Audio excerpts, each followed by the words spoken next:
Not an easy piece, huh? No. I know. There's these very basic differences between the sort of the Spanish school and the English school. The English school being very inspired by the lute, the P, this type of mechanism.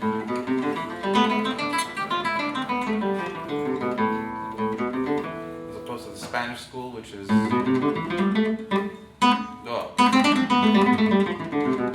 right? And so the distinction in mechanism determines the right accent. Yes. And the sound. I personally use IM. I don't do much PM, just as a stylistic choice, but I'll sometimes practice it. But it's just a school and a line of sound. I guess if I played more Dowland, maybe I wouldn't do it that way. But certainly when you're playing Spanish music in Rodrigo, you want to try and do the IM, anything at 16th notes or scales. It just has the right kind of, it's like an accent. It's like the accent of a language. It naturally gives the right type of articulation and the right type of sound of succession of notes. Right out the gate. So yeah, you may want to consider that. Do you not like doing IM or? You have trouble with when it, I started with the piece, that was one of the things me and my teacher were going over, because we wanted to really give the opening gesture like this kind of aggressive, like, I don't know what the word is, but kind of this like oomph to it, kind of this presence. And so we felt that, or I guess, when we were going over options, that the thumb gives it more of a pronounced kind of, or at least maybe when I'm doing it, the thumb feels more distinct and pronounced. Yeah? Let me see your nails. Wow. You should be able to make a very powerful pilot.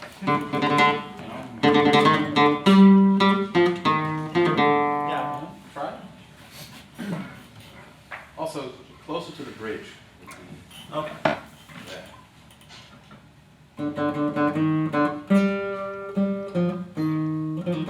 See, even if it's slower, a way, it has the right character, Yeah. Okay. more so. You know? Yeah. Okay.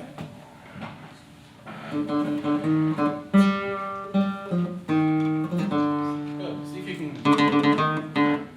see the.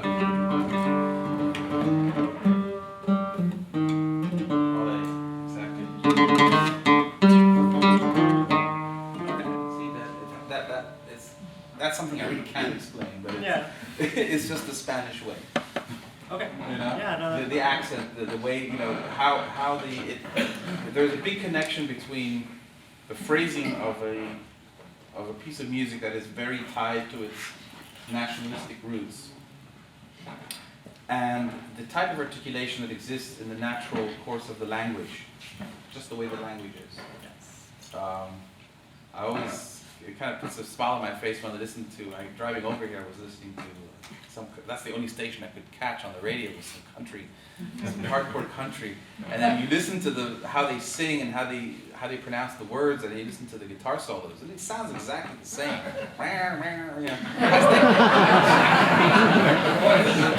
It really does sound like that.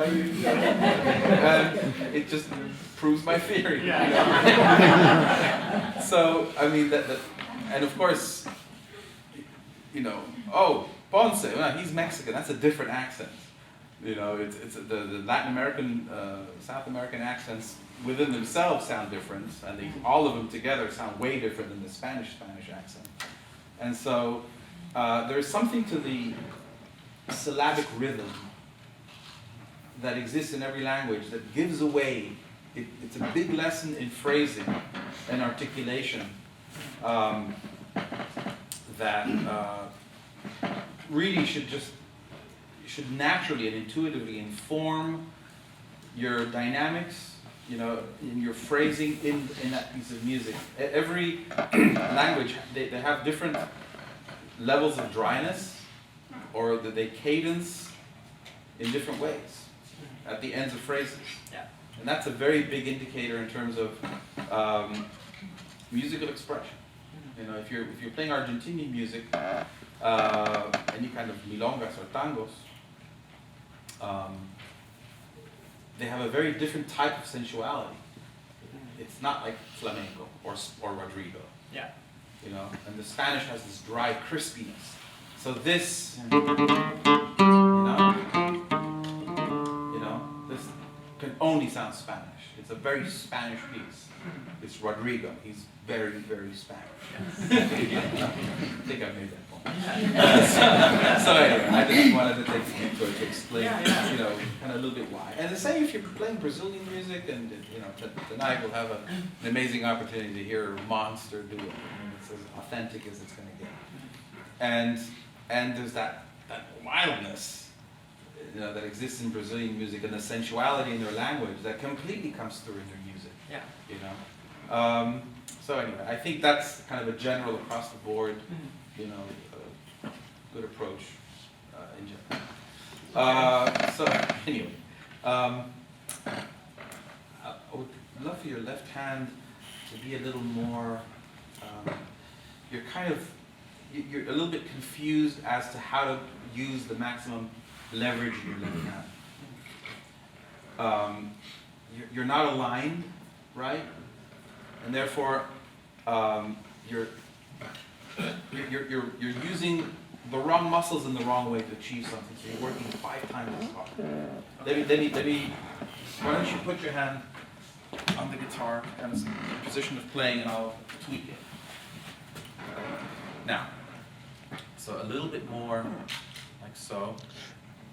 Okay, I want you to feel. See the leverage. You have a big hand. Yeah. So you want to use it to the maximum advantage. Okay. No? So you have a lot of leverage here, power here. You see. Thumb behind the middle finger. There. Now careful here. This is the very important thing. You want to have the wrist as straight as possible, because if you're doing that, then you're putting a lot of tension on your tendons. So that's it. Now see if you can push more in rather than squeeze. See? Relax your thumb. In other words, the thumb, five people go out to dinner. He is the poorest one. They all have to pay, he can leave a tip so he doesn't feel bad. Okay? Right, how we mostly do is like, squeeze, the poor guy has to pay for everybody. That's just not right. I'm not making any political statement. Okay, so here, this guy, you see, so it's not like you're not gonna squeeze, you are gonna use your thumb. Yeah. But when you practice, there's two ways to minimize overwork. One is, see, you're too much like this. See if you can bring this down, relax your shoulder. I know, it's like you're tall, so you have to wrap things, you have to find your zone of how you know. Maybe adjusting my, this thing or something like that. If you had it a little higher, but it's already pretty high. Yeah. But anyway, within this is still within a workable distance. Now, I want the fingers need to be more curled, a little more curled, and don't be afraid to graze with this part on the neck. Okay. Okay. You feel tension here, or is, Yeah. Yeah? Yeah, a little bit. How do you normally play? Like that. Yeah. You got to find a way to, there, like this. Okay. Right. And rounder fingers, a little rounder. Rounder. I know it feels very awkward. Okay. Now two things: push in, and push down. Let the gravity pull down.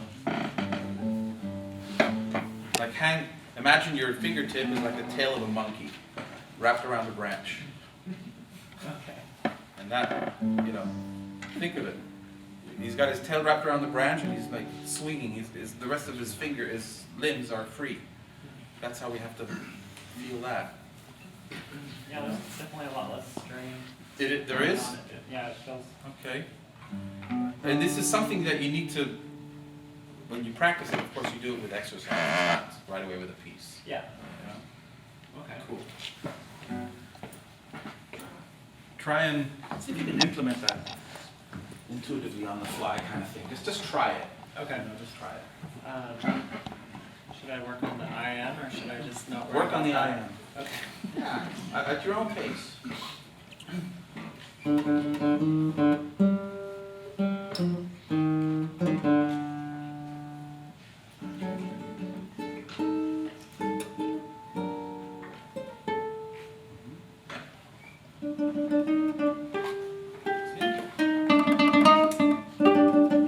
It sounds so much better. Yeah, you can do it. Ole. That's it. That's it. That's the sound.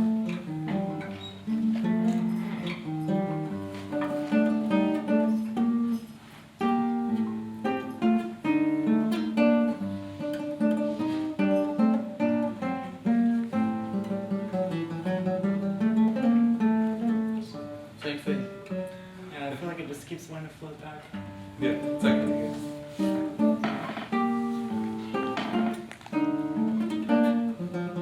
Okay, so see if you can here up into here. It's like the open. Then it moves on. So make a little change of mood from one to another. And for the change of mood, you want two things. One, you take a little breath before the next. Just a tiny pause. What I loved yesterday, it was a lesson in phrasing and not playing. When Andy was playing the Bach, and he was doing the jig, and he was playing it just like it was in the cello. And us guitarists, we have this non-sustain complex. We always feel we have to fill in, and of course the lute version, there's a bunch of fillers answering that particular line that he's doing. And in the cello, it's naked. It's just dum da da da dum, da da da dum, da da da dum, and that pause, and it was like, silence. And we're afraid to. We think that if you don't say anything or you're silent, it's a bad thing. It's like, you can't have dead air. And it's not true. It's like this. I mean, I know it's a cliche. Everyone says, "Oh yeah, silence, silence," but it's like yesterday I was like in action, and the way you pause, it really gives shape and birth to the next idea. It's a cliche. People always talk about it, and they're always okay, but it's a very fundamental concept that you have to internalize and really, really understand in a deep way. Not just, oh yeah, okay, I'll pause. Yeah, teacher said pause, I'll pause. But no, it's like, okay, think about that pause. Even if it's a tiny pause. But what happens in that split second when you're not doing something? The mind and our ears are preparing adequately for the next thing. And so we always feel, especially when you're performing, and you gotta go, And it's like, no, sit down and do nothing, So try it. Okay.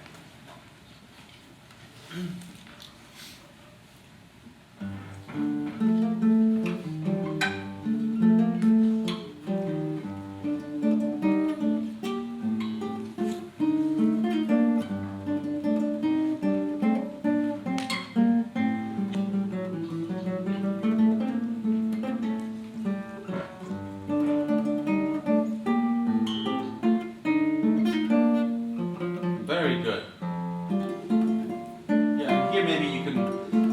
Very good. Pretty cool. Yes. Very good. Very good.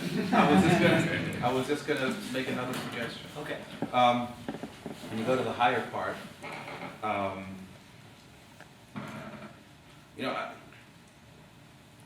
it has to be done, not because I said so or someone else said so, but here's a suggestion for you to digest and internalize and realize the point of it. But when you kind of to the part you just played, if you move a little bit to the bridge, not Ponticello, just move a little bit here, away from the sound hole, basically, like maybe here, not here, here. Yeah. You can get a brighter, crisper character, and it has a little bit more playfulness. The first part is very dramatic, and it has a darkness to it, which you're achieving with the way you're doing it.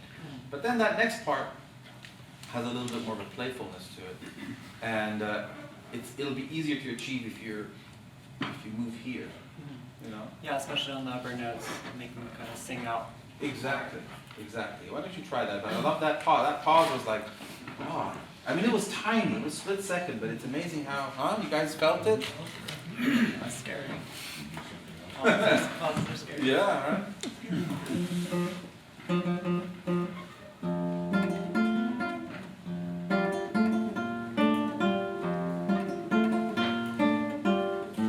See if you can connect da-da-da-da-da-do-da.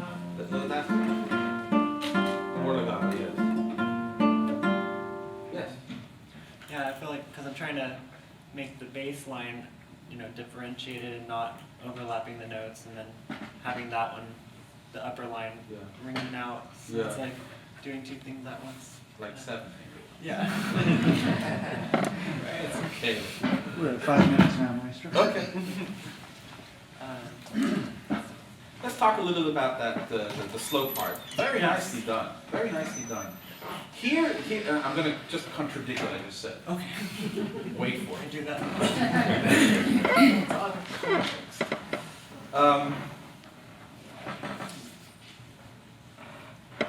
When you take your time, there's a subtle. Okay, how do I say that? Taking a pause, of course, is very important. Feeling the pause is important. And especially in a part like here, the slow part, it wants to breathe, and it's slow, and it's quite a bit of slow, and then it's followed by some more slow. And so the danger with that, of course, is that it could just fall flat. It could fall, people lose interest. And that's where Einstein has really proved right, that Time is very relative. Yes. But in other words, you need to, as you're doing the pauses, and that's a whole other subject, but as you're doing the pauses and the breathing and the spacing of the phrases between everything, you have to maintain in your mind and in your feeling and in your hearing the relationship and the breathing and the life between every note and the life between every phrase. And it's really easy. It's easier to hear this kind of idea when you're listening to a Mahler symphony, for example, or the Verdi Requiem. Just to get that idea, because it's big, and then a pause means more, and then more happens, and this endless sustain in an orchestra, we're like, Yeah. compared to an orchestra, But we have to imagine that we are not. That's, you have to, if you're doing this, whatever it is, that it's not just a guitar clanging away, that it's a moment, it's the oboist's solo, and the timpani's doing a little rumble, and the bass or something, and there's like this space, and you have to create that in your mind, you have to imagine that in your mind. And it's that kind of, especially when you're performing, those nuances are so subtle, but the audience will pick up on your intention, whether you have it or not. If you don't have the intention, if you're just waiting because, there's a fermata, gotta wait, I don't know, I would like to continue. There's a fermata here, so I don't know, I'll wait a minute or two and see when the next phrase comes. Whereas, fermata, schmermata, you need to, it's how you feel the phrases, what transpires between one pause and the next. And how you prepare the next, and how does it contrast with the previous one. And all of a sudden, everything breathes, everything has time, and it doesn't drag. You see. Kind of abstract what I said, No, but I think you're getting it. Yeah, when I first started learning the piece, this middle section was just the part that it's a bunch of long notes with ties over the bar line. It's in a different key signature. There's fermatas on some of the notes, and there's fermatas on some of the rests, and so it took me maybe 4 months to even start feeling the phrasing at all, because it just feels like a bunch of Doesn't that sound like a choo-choo train? Yeah. Me and my teacher were saying actually it sounds is. like church bells or something. Yeah. I see it more as, and I think that might actually be the case. Mm-hmm. It's have you been to Spain? No. I recommend it. I would love to go.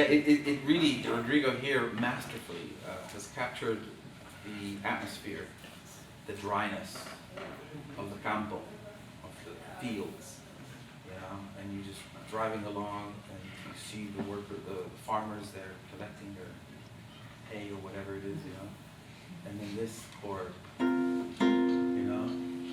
like the train passes by from a distance,